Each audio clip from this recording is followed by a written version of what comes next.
This episode is brought to you by Marvin Planning Consultants. Marvin Planning Consultants, established in 2009, is committed to their clients and professional organizations. Their team of planners has served on chapter, division, and national committees, including as the Nebraska chapter president. In addition, they are committed to supporting their chapter in various APA divisions.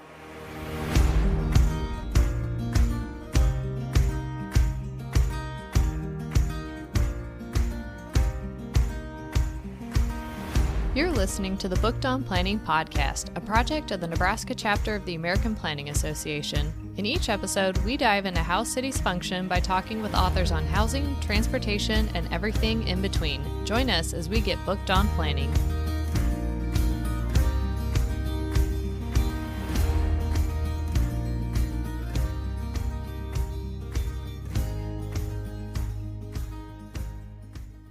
Welcome back, bookworms. I'm Stephanie Ramos. And I'm Jennifer Hyatt. And we're the hosts of the Booked on Planning podcast. Today's episode is unique in that we sadly learned of our guest author, Stephen Ramos's passing on January 20th. We still wanted to honor his work and are covering his book, Folk Engineering, Planning Southern Regionalism, in today's episode with his friend and colleague, Josh Barkan. Ramos joined the College of Environment and Design at the University of Georgia in 2011, and through his scholarship, elevated the urban planning program into the internationally recognized program that it is today. A lifelong learner, Ramos's research focused on port cities, energy transition, logistics, and planning history. Ramos was an active member of the international planning scholarly community. He served as the editor of the Americas of UK-based journal Planning Perspectives and as vice president-elect of the International Planning History Society. Ramos also served as an international advisory board member in the Port City Futures Research Consortium among Leiden, TU Delft, and Erasmus universities in the Netherlands. Ramos is remembered for his 15 years of dedicated teaching, research, and service. And beyond his scholarly achievements, he was also known for his generosity, integrity, and commitment to student success, which Josh highlights in the episode. So let's get into the conversation with Josh Barkan on his friend and colleague Stephen Ramos's book, Folk Engineering, Planning for Southern Regionalism, in today's episode. Josh, thank you for joining us on Booked on Planning to talk about your colleague and friend Stephen Ramos's book, Folk Engineering, Planning Southern Regionalism. Unfortunately, Stephen passed away earlier this year, and that was after we'd already set this interview up. It was a great book. We still wanted to feature it, and so you're here to try and step in and talk about his book. Do you want to start off by talking about your connection with Stephen and participating in the writing of this book? First, thanks for having me on to speak about Stephen and this book, Folk Engineering. Obviously, the book came out in October 25, and Stephen unexpectedly passed away from a cardiac arrest in January of 26. So the timing is terrible among everything else. Stephen really meant the world to me as a friend. We were next door neighbors for over a decade. But he also meant a lot to me as a colleague and a thinker and a scholar. We would frequently have these long conversations in our front yard about work, about ideas, so much so that if the kids didn't know where we were, they would just assume that we were out in the front yard chit-chatting. And Stephen had been working on this book for a long time. He started it before the pandemic, and I was lucky enough to have a lot of time to talk about the ideas with him, read chapters of the book as he was preparing them. And one of my real joys in association with this book was that we did a public discussion about the book a couple months ago here at UGA, which was really nice. Sounds like a really great relationship. I'd love to have a friend and colleague to run ideas past in the front yard. So getting to his book, there's regionalism, as we all learned in school, led by Mumford and the Regional Planning Association of America. And then there's Southern regionalism that Howard Odum was kind of the father of. What makes Southern regionalism unique from the broader movement? Maybe one other thing I could say about Stephen is that I come to the book in a slightly different way, obviously, than he does, or he did. You know, Stephen was an urban theorist. He was a planner. He trained at the GDS at Harvard. Much of his work was on regional planning, and specifically, he did a lot of research on port systems. His first book was on Dubai, but he had also done a lot of work in the US and the Port of Savannah, as well as in Baltimore, which is where he grew up. Stephen was an incredibly well-read and interdisciplinary scholar. And when I think about his scholarship in its totality, it was marked by a kind of regionalism that focused not only on regional economies or regional infrastructures, but the complex social, political, discursive, even moral dynamics that shape regions, and also kind of regional imaginaries. And I think it's an important perspective when we're talking about the transformation and development of regions. It allowed Stephen to think about regions not just in terms of their material infrastructures. It also allowed him to bring planning insights to addressing pressing social problems. And Stephen, across his career, had written about really a diverse range of things, about energy transitions. He had written about the logistics of the incarceration system. So I think Stephen, in his teaching, in his writing, he was truly animated by the attempt to build resilient and just infrastructures that increase people's capacities and responded to community needs. He was incredibly cosmopolitan in his outlook. And I think he thought deeply about the kind of conceptual and material infrastructures that are required to bring people together. And so when I read this book, Folk Engineering, about Southern regionalism, I really read Stephen grappling with the complexities and the tensions in this tradition. I know that's a really long way of getting to this question about the specificity of Southern regionalism, but it also maybe reflects my different relation to this work as I'm a geographer rather than an urban planner. You note that the kind of common story of regional planning, it looks to Mumford, to the various attempts to solve the problems of industrializing cities in the US Northeast and in England and Europe. And it's a tradition that I think even in that standard narration is caught between a kind of modernizing impulse to address the problems of industrial society and a more conservative attachment to regional traditions and cultures that are often conceptualized in kind of natural or organic metaphors. Today, in the social sciences, including in geography, I think there's a great suspicion of the modernizing impulse in regionalism. And you can attribute that to a variety of forces, both intellectual and political. I think it's probably best captured in a book like James Scott's Seeing Like a State, which had the memorable subtitle, Certain Schemes to Improve the Human Condition Have Failed. And, of course, as Stephen notes in the book, Scott had planned to include a chapter on the Tennessee Valley Authority, the TVA, as he termed it, the United States high modernist experiment and the granddaddy of all regional development projects. And I think what Stephen is doing in this book, for him, the critique of the modernism of the regional planning project is off. And I think Stephen finds the other side of that, the traditionalism, much more important for critique. I think Stephen is grappling in this book with the kind of romance of the rural, the agrarian, and a traditional concept of folk culture that, particularly in the story he's telling about the US South, is intimately connected to race relations and the history of white supremacy. So I think by focusing on Odum, by including Odum and Southern regionalism into the kind of national story, he's really trying to get at that tension, throwing the kind of contradictions between a high modern progressive planning tradition and traditional or even conservative element into high relief. And the kind of, he's challenging, I think, the conservative goals designed to engineer or manage social change in terms of that concept of tradition. Yeah, to those distinctions, the title folk engineering really felt like an oxymoron to me when I first picked it up. Because, how did the planners in the book try to bring together the science of engineering with that folk culture and make it all fit?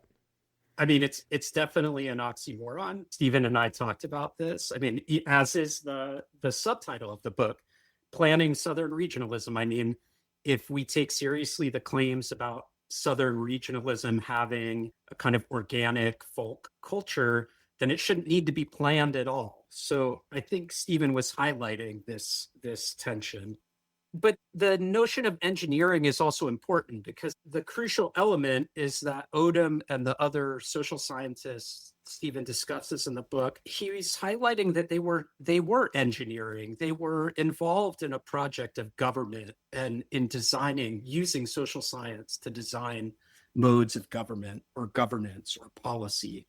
Stephen makes a great deal out of this speech that Howard Odum gives in 1930 as a presidential address to the American Sociological Society, where he introduces these concepts of what he calls folkways and stateways and technicways or technology.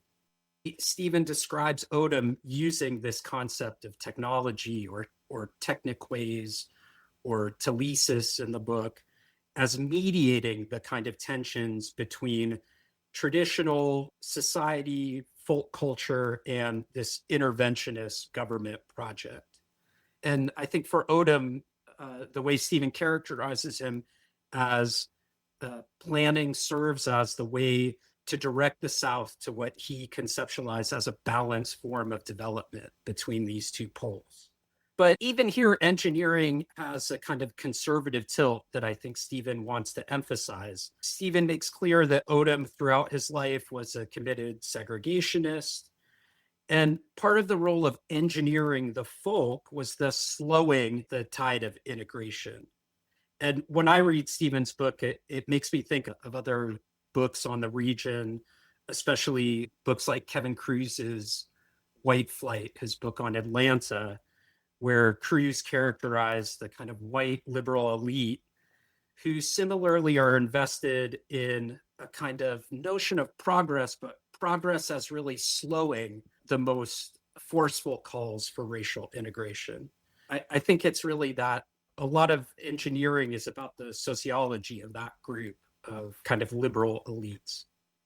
Well, on the other end of the spectrum, opposite of engineering is this idea of regionalism being intertwined with poetry, which was a new concept for me reading this book. How did Stephen talk about poetry and more broadly art becoming part of regionalism and the benefits in doing so? It's interesting because, I mean, certainly here, I'm also at the University of Georgia. I think there's a great deal more awareness of Southern literary tradition than Southern planning tradition. There's lots of classes you can find all over the country on, the Southern agrarians, the fugitives that Stephen writes about, as well as people like Faulkner that he discusses. I also mentioned that Stephen was incredibly interdisciplinary. He not only thought like a social scientist and a historian, he also had a design background coming from his education, and he was a brilliant musician and lover of art. So it's no surprise that part of this project would come to focus on the kind of artistic dimensions and the relationship between these two ideas of region. And of course, he found archival sources for this, especially in his discussion on the Roundtable on Regionalism, a conference held at the University of Virginia in 1931. Of course, in that tradition, the most famous group of Southern poets is really the group I mentioned, the fugitives, the Southern agrarians, many of whom were associated with Vanderbilt University and who wrote a manifesto of sorts also in 1930 called I'll Take My Stand that offered a critique of industrialization, but from a reactionary kind of romance of the antebellum South. Stephen is interested in the tensions between that and other Southern writers. He also discusses Faulkner, who expressed, again, a more ambivalent relation with the South, grounded in a kind of tradition, but also interested in modern art, modern literature, modern techniques of writing. And I think he sees that as closer to the type of contradiction that he's trying to get at with Odum. Odum as both this avatar of kind of liberal, national, progressive, but trying to also root it in the specificity of the South. And I pulled a quote. He characterizes both Faulkner and Odum as, quote, each sharing a kind of defensive, loving ambivalence for the region. And I think this is really what he's trying to get at in the book, is that ambivalence. Of course, there's one other thing to say, which is that there's other literary traditions that are also connected with both the region and the history of planning. Stephen, in discussing poetry, he writes about, a more radical tradition of poetry and planning coming from Europe. But he also writes about the tradition of Black literary production connected with people like W.B. Du Bois and Zora Neale Hurston. And I think throughout the book, they function as a kind of counter narrative to Odum's ambivalence about modernity and the South. And, it is interesting because Odum tries to chronicle, he begins his career in many ways chronicling what he conceptualizes as Black folkways, chronicling it, recording it, cataloging it, and really repackaging it for consumption by white audiences. The example that kind of stands out to me from the book is Stephen discusses Odum's novels about a fictionalized Black worker named John Wesley Gordon that was meant to illustrate in a kind of compositive, stereotypical way this Black folk soul. That's the term that Odum used in a series of books from 1928 to 1931 that Odum referred to as his Black Ulysses trilogy. But of course, it's important to recognize that this is like a substitute for the actual Black literary tradition that is, of course, there as well.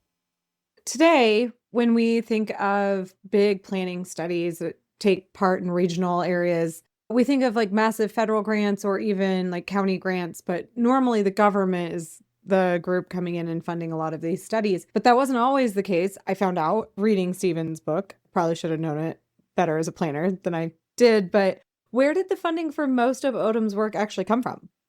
I think this is one question that Stephen would be able to answer much better in its details than I can. He certainly describes Odum as a kind of institution builder, especially connected with the Institute for Research and Social Sciences at UNC Chapel Hill.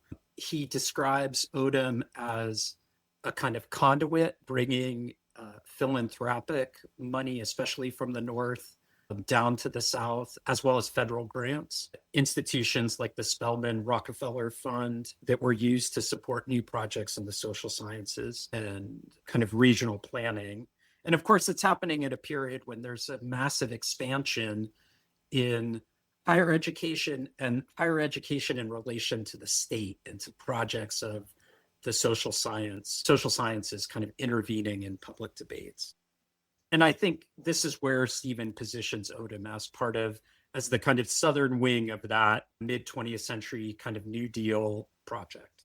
Yeah, I just thought it was very interesting that Stephen presented Odum as the beneficiary of so much like from the Rockefeller Foundation and stuff like philanthropy, funding, social science work was so interesting in the 30s. I just really wouldn't have guessed that a large chunk of that funding would have come from the Rockefeller Foundation. I mentioned that we had this event that we did together where we discussed the book, and Stephen's very balanced, I think, in his portrayal of Odum. He spent a lot of time with this guy, reading his papers, trying to understand his perspective. And I asked him a question when we were talking, and I said something about Odum's he's like kind of a schmoozer.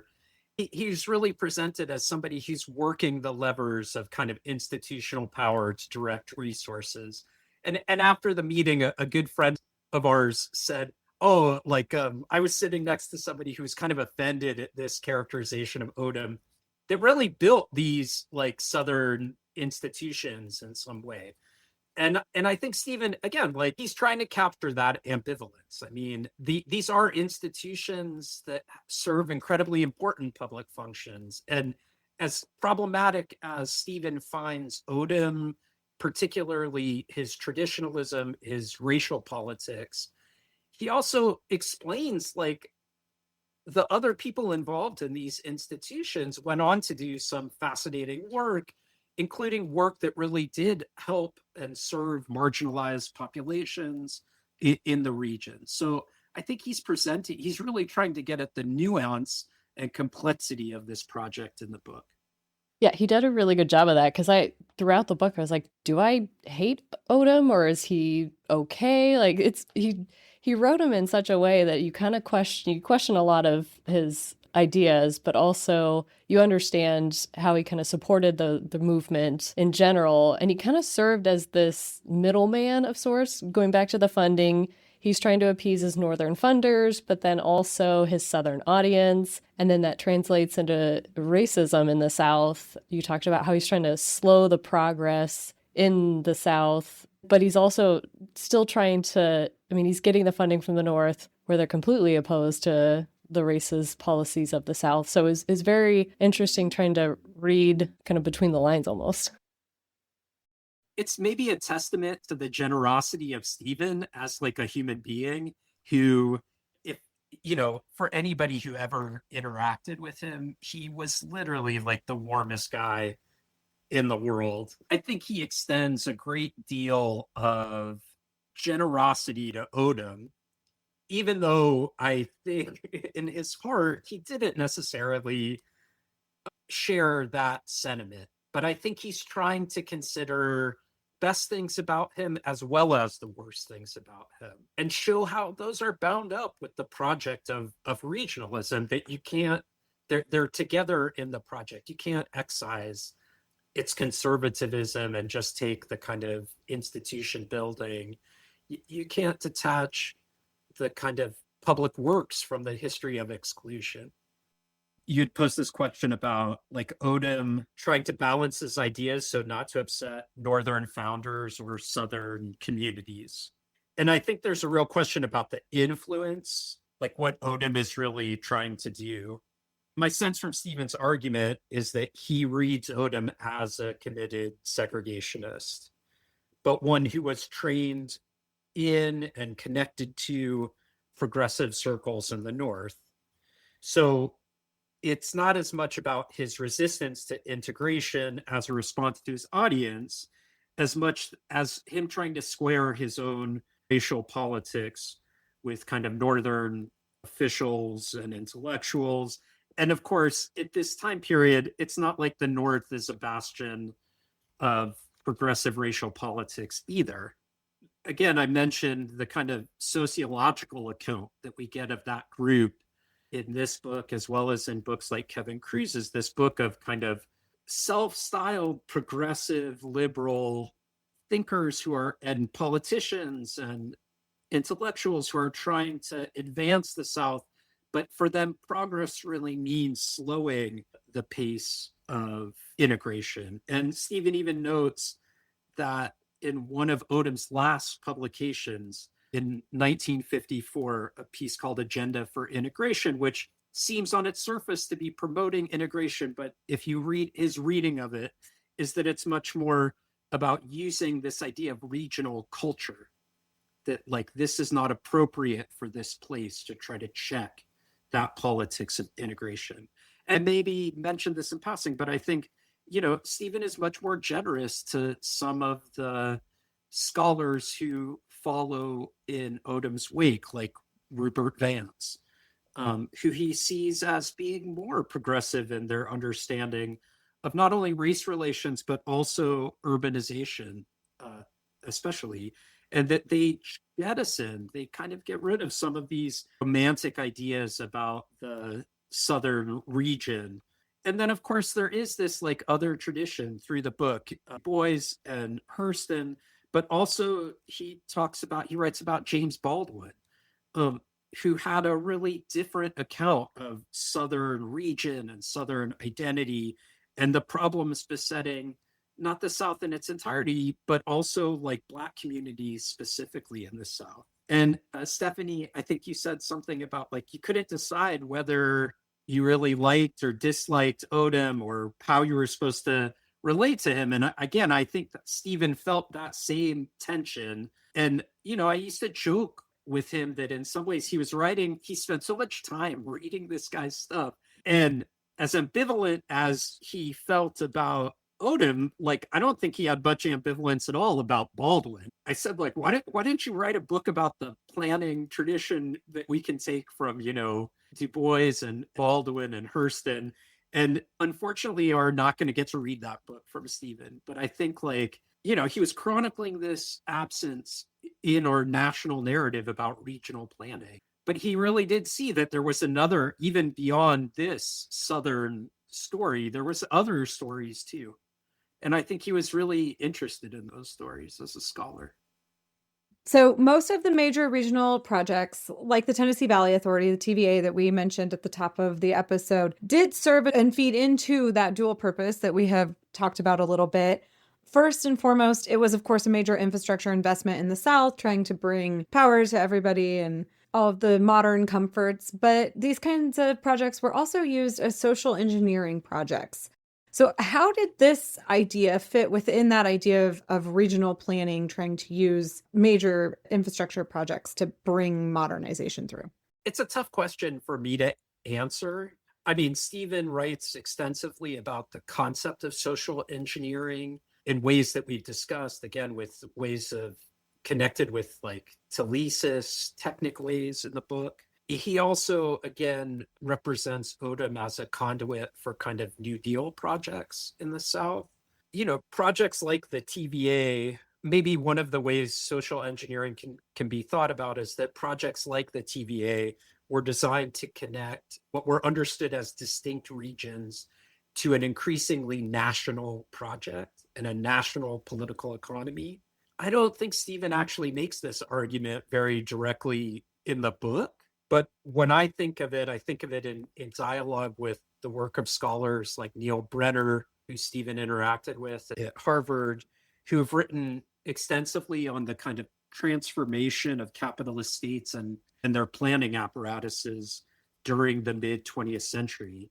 And Brenner, for instance, in his book, The New State Spaces, he looked at a variety of what he called compensatory regional projects in Europe, places like the north of Europe or in the northern parts of Scandinavia or the south of Italy, kind of regions that were economically, politically marginalized.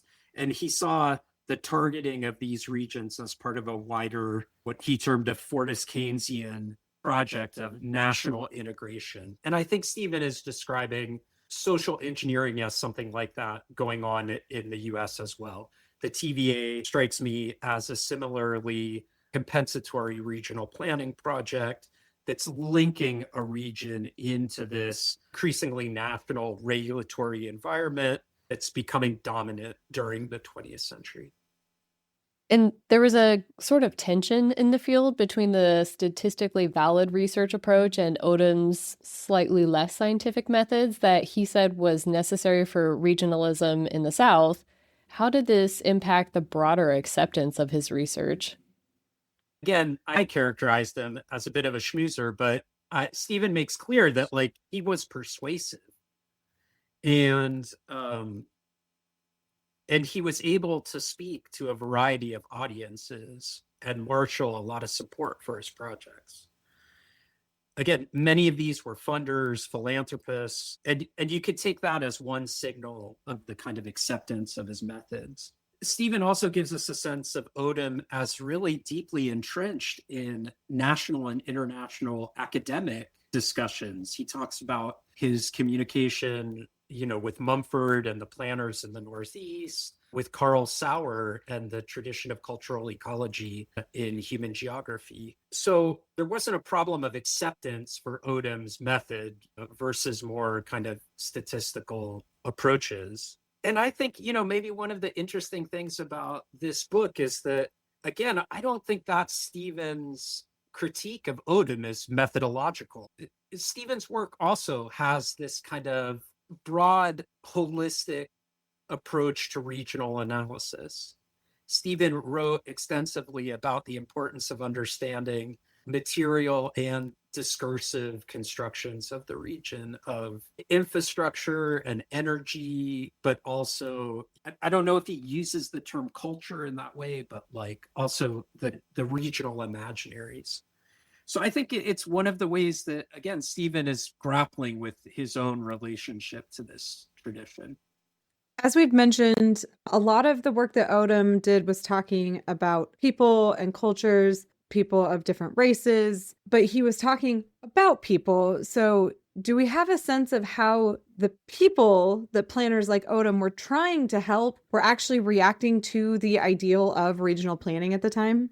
Yeah, again, I don't think Stephen gives us that analysis, like in ways that, yeah, maybe you could criticize the book for that. He's really focused on the academics, the planners, the government officials. We don't really get a sense of the voices of the communities Odum worked with, or even others connected with this project. I think maybe the responses might be targeted much more at the projects themselves than the work that Odum and these planners were doing. It's kind of an interesting historical question. Like, where would you go to find those voices, to find those responses? I think it would be much more likely. I mean, Stephen spent years in the archives looking through Odum's papers. I don't know if there was correspondence there, but I think it would be much more in kind of community responses to things like the TVA, like these big planning projects. One of Odum's ideas that's talked about in the book is this idea of folk and how it works with or in conflict with the state. What's your understanding of Stephen's explanation of these two ideas and how they impacted the field at the time? I think it just comes back to the idea of folkways and stateways that I mentioned earlier in that 1930s American Sociological Society presidential address.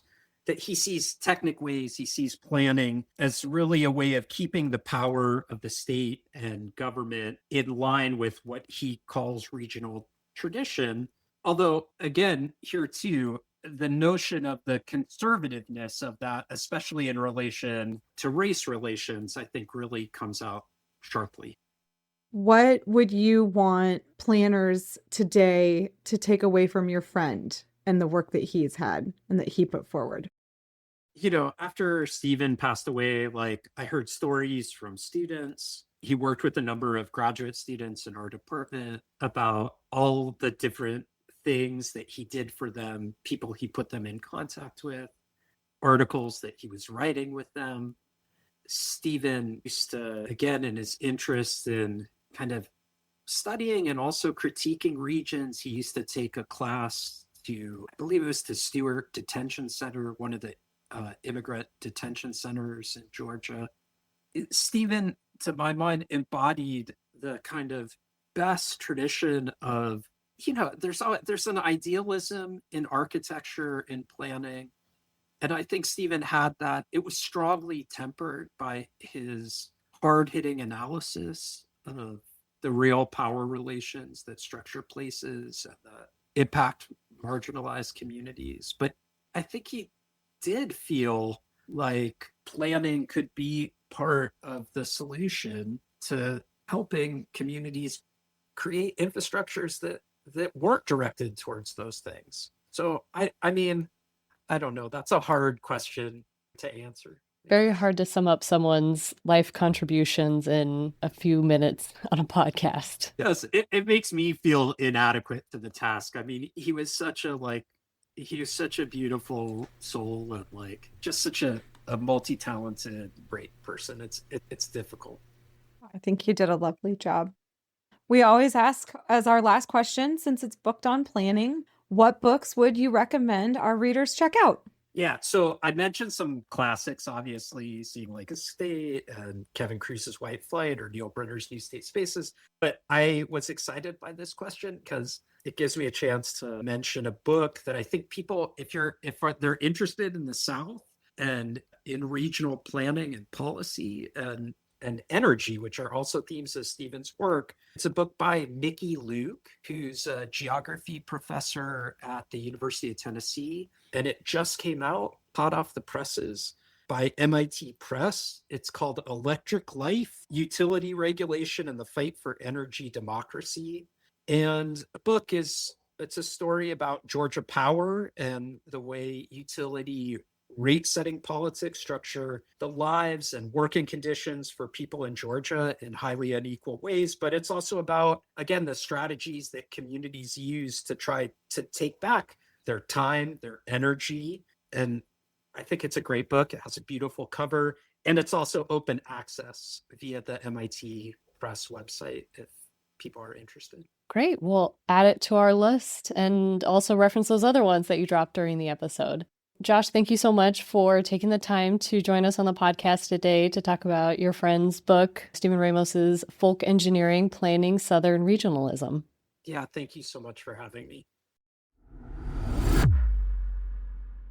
We hope you enjoyed this conversation on author Stephen Ramos's book, Folk Engineering, Planning Southern Regionalism. You can get your own copy through the publisher at UNC Press by supporting your local bookstore or supporting the show through our page at bookshop.org/shop/bookdownplanning.